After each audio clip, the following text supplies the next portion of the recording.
Assalamu alaikum wa rahmatullahi wa barakatuh. Wa alaykum assalam wa rahmatullahi wa barakatuh, my boy.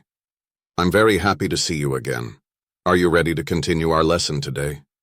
I'm also very happy to see you, respected Sheikh. Yes, of course, I'm ready for our lesson. Then let's begin, my boy. Today we will talk about the intention, or Niyyah, in Salah. A'udhu billahi minash shaytanir rajim. Bismillahir rahmanir rahim. Alhamdulillahi rabbil alameen.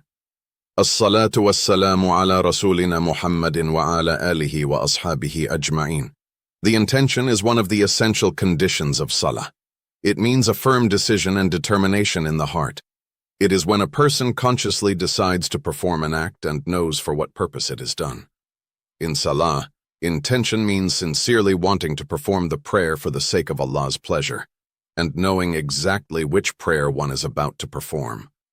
All deeds are judged according to their intentions. Therefore, a person's intention must be pure, only for the sake of Allah. When we perform any act of worship, it should be done with full awareness and a pure heart, not in heedlessness, and the goal should always be Allah's pleasure. The niyyah is an act of the heart. However, after making the intention in the heart, it is better to also express it verbally. If a person intends in his heart to pray but says nothing with his tongue, his prayer is still valid. Yet, if he says something like, "I intend to pray the obligatory prayer of this time," it is even better, because combining the heart and tongue in intention is considered mustahab, recommended. If someone says the intention only with the tongue but not in the heart, it is not valid. When performing the obligatory prayers, the aid prayer, or the witr prayer, one should specify which prayer it is. For example, "I intend to pray today's Fajr," or "I intend to pray today's Jumu'ah," or "I intend to pray today's Witr." It is not enough to simply say, "I intend to perform a fard prayer," without specifying which one. However, saying, "I intend to perform the obligatory prayer of this time," is sufficient, because this clearly refers to the prayer whose time is entered. It is not necessary to mention the number of rak'ahs, but the Friday prayer, Jumu'ah, is an exception.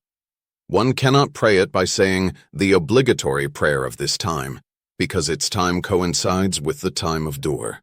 So for Jumu'ah, one should say, "I intend to pray today's Jumu'ah prayer." Respected Sheikh, may I ask something? You said that during the obligatory prayers, the aid prayer and the witr prayer, we should say which specific prayer it is, like today's Fajr or today's witr. Why do we need to say today's? Can't we just say, "I intend to perform a fard prayer"? That's a very good question, my boy. When a person says today's Fajr or today's witr, he is specifying exactly which prayer he is performing, because sometimes a person might have missed some prayers before, which he needs to make up later. To avoid confusion between a missed qada prayer and the current one, scholars have said it is better to say, "I intend to perform today's Fajr for the sake of Allah."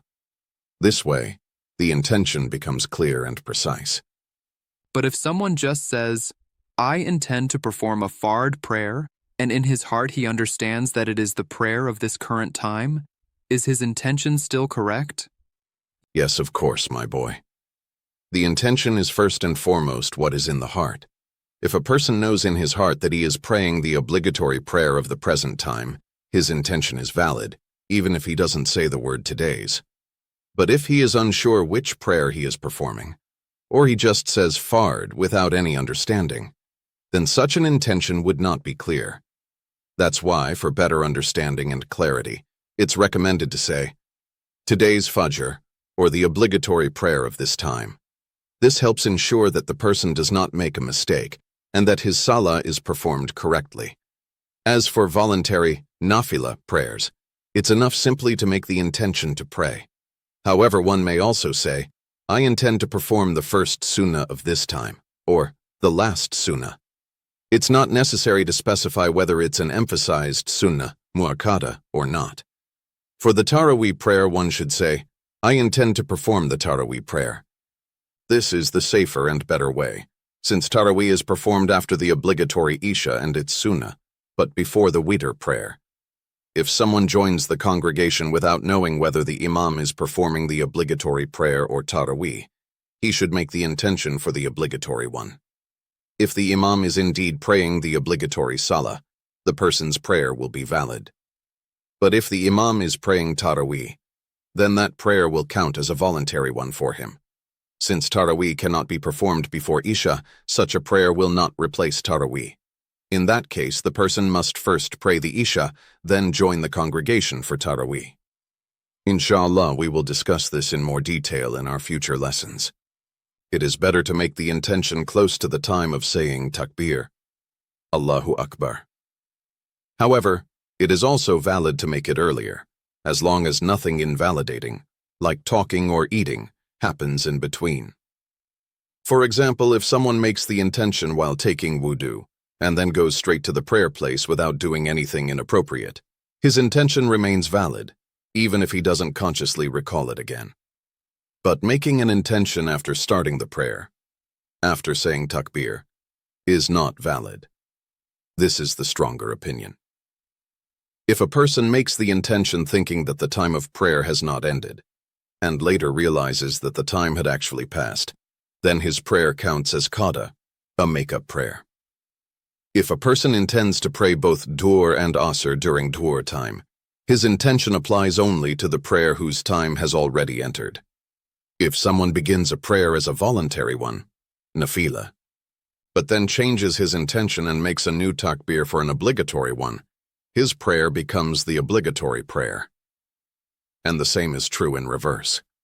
If a person begins Dhuhr, then changes his intention to Asr and says takbir again, his Dhuhr prayer is invalidated, and he starts a new prayer according to the new intention.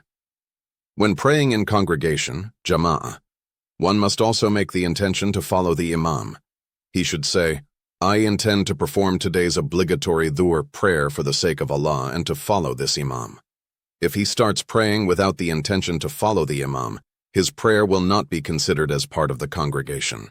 For example, when you pray Asr with the Jama'ah, you should say, I intend to perform today's obligatory Asr prayer for the sake of Allah and to follow this Imam.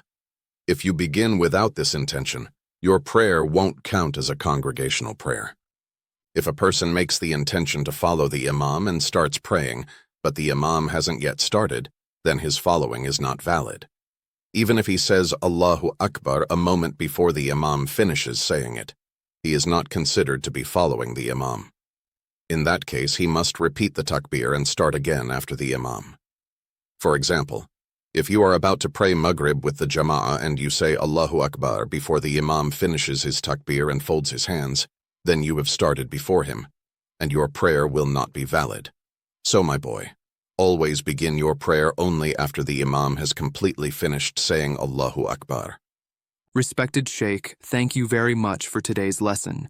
Now I understand that intention is not just words, but a state of the heart, sincerity before Allah.